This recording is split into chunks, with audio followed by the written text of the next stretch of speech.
আসসালামু আলাইকুম রহমতুল্লাহি বারাকাতুহু। আপোনালোকৰ ওপৰত আল্লাহৰ ৰহমত বৰকত আৰু শান্তি বৰ্ষিত হওক। আউযুবিল্লাহি মিনাশ শাইতানিৰ ৰাজিম। বিসমিল্লাহিৰ ৰহমানিৰ ৰহিম। খেদা খোৱা শয়তানৰ প্ৰচলনিৰ পৰা আল্লাহ তুমি আমাক ৰক্ষা কৰা। পৰম কৰোণাময় পৰম দয়ালু আল্লাহ তাআলাৰ নামত আৰম্ভ কৰোঁ। আজি সূৰা আল বাকাৰা অৰ্থ গাইগৰু 61 নম্বৰ সূৰাৰ বেংগলীখিনি পঢ়ি শুনাব খুজিছোঁ। কালি অকল এৰাবিকটো শুনিব পাৰিছে।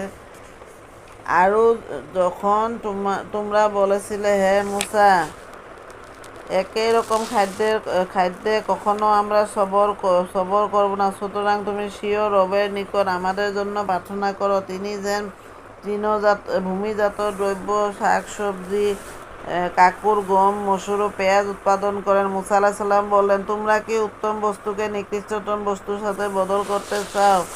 আরও তবে কোন নগরে অবতরণ করো, তোমরা যা চাও তথায় তা আছে। আরও তাদের উপর লাঞ্ছনা ও দারিদ্রতা আপতিত হলো এবং তারা আল্লাহর ক্রোধের পাত্র হলো এর জন্য যে তারা আল্লাহর আয়াতকে অমান্য করত এবং নবীগণকে প্রেরিতদের অন্যায়ভাবে হত্যা করত, কেননা অবাধ্যতা ও সীমালঙ্ঘন করার জন্যই তাদের এ পরিণতি হয়েছিল। সমাপ্ত।